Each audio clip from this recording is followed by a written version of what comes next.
Was Silvio Berlusconi the Trump before Trump? Only in some ways, but they're disturbing. Berlusconi was a fake outsider selling fake populism and a path toward fascism, but still, there are differences. Ever since Donald Trump entered the political scene, I have heard parallels drawn between him and Silvio Berlusconi, the Italian billionaire and four-time prime minister who died June 12 at age 86. The comparisons perhaps seem irresistible: two tycoons, two entertainment personalities, two grotesque and murky characters, two right-wing politicians with egotistical personalities. But the similarity between them is only superficial. Berlusconi was not Trump, they are two different cataclysms. For one thing, Berlusconi was in no sense an outsider. He spent his early life among the legal and business elite of Milan, and as a politician his role was to keep the status quo intact, not to destroy the system but to protect it, as it had protected him for years, preventing him from going to jail, for example. He never promised to drain the swamp, his mission was quite the opposite. Berlusconi's entry into politics, in fact, was a desperate self-rescue attempt.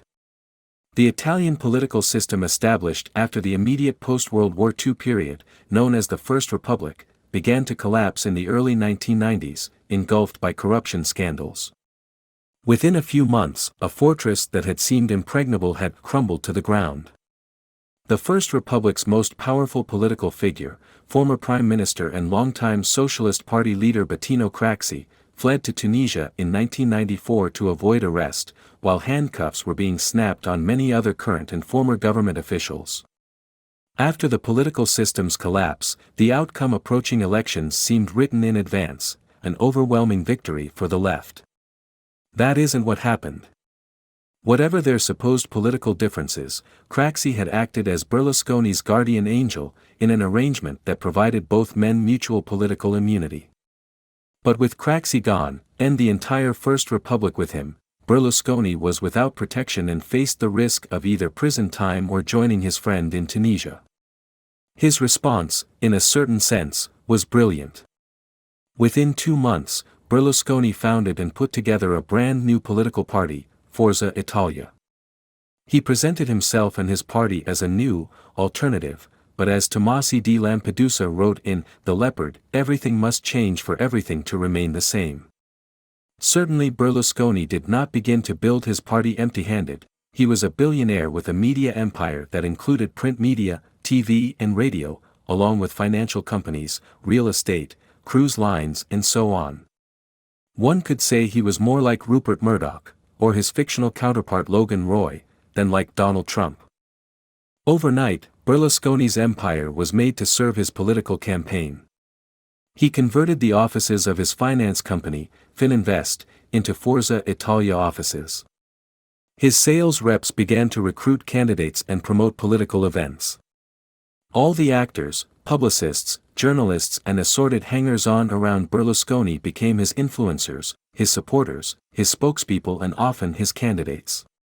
A party anthem was written, purportedly by Berlusconi himself, who had been a lounge singer on cruise ships in his youth, and set to music, a catchy tune repeated endlessly by his radio stations and TV channels.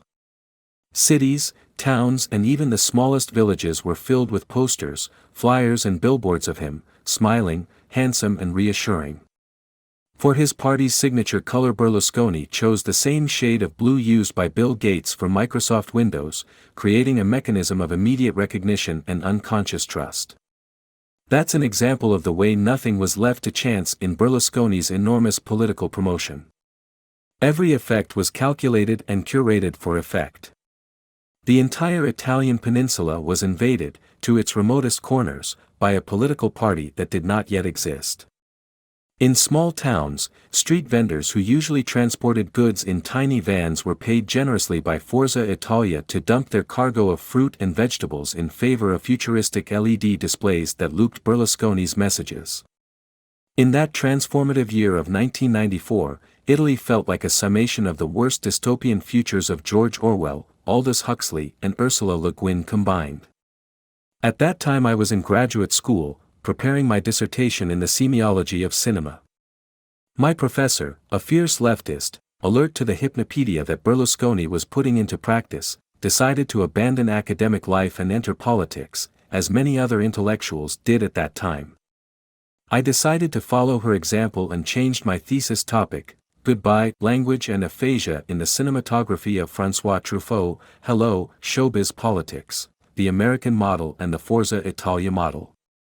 My university had been founded by Umberto Eco, and its professors were, and are, well-known intellectuals, famous for their cultural depth and leftist politics.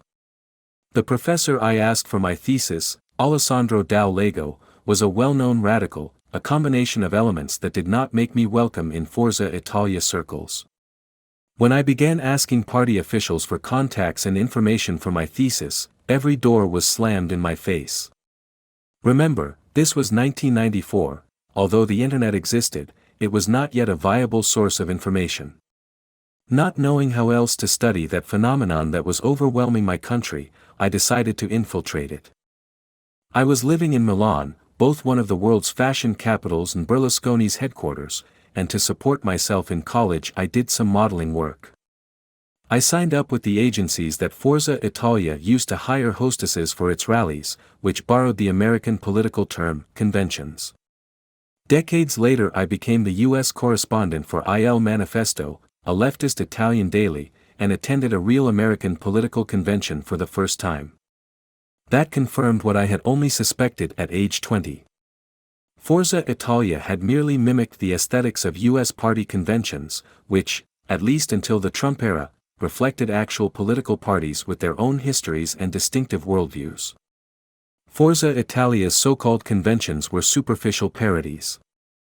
Berlusconi's political message, if we can call it that, was simple: the left is dangerous and on the verge of destroying our society. I've been forced to stand up to save Italy from communism and defend freedom.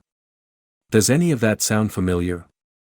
Of course, the large center-left party in Italy was, and still is, a very long way from socialism or communism, which may also sound familiar to Americans.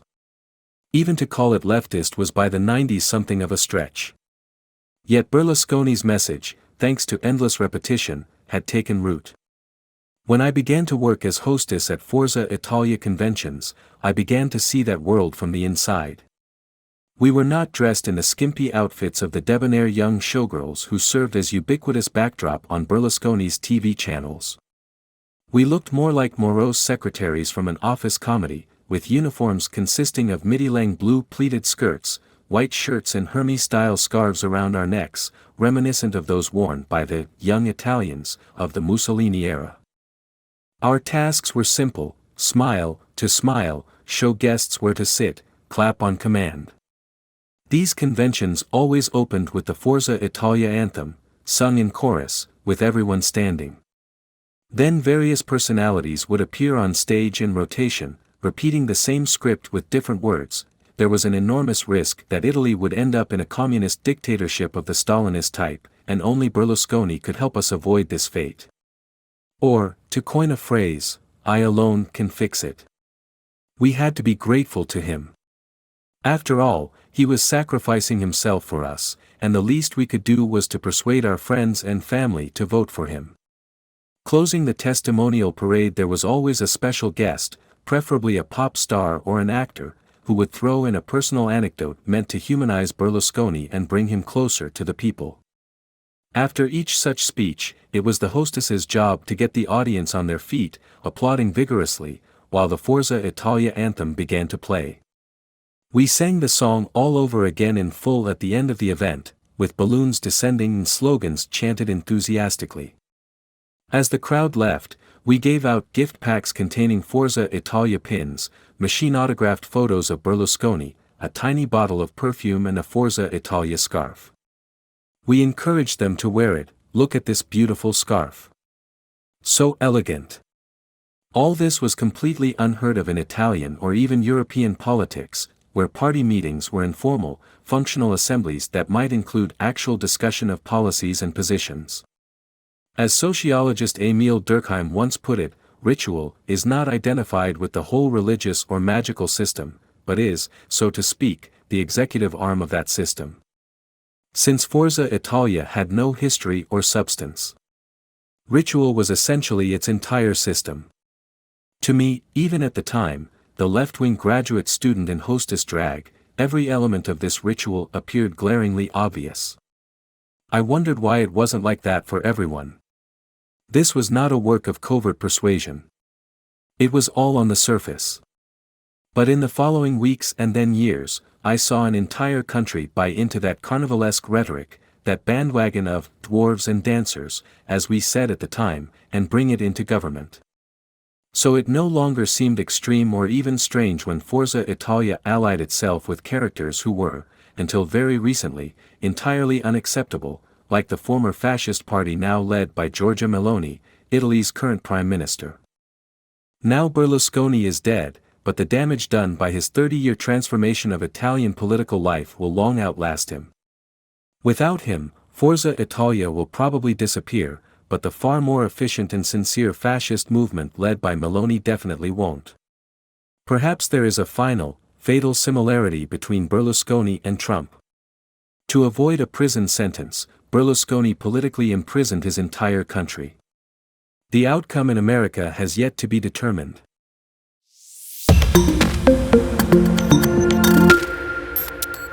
Was Silvio Berlusconi the Trump before Trump? Only in some ways, but they're disturbing. Berlusconi was a fake outsider selling fake populism and a path toward fascism, but still, there are differences. Ever since Donald Trump entered the political scene, I have heard parallels drawn between him and Silvio Berlusconi, the Italian billionaire and four-time prime minister who died June 12 at age 86.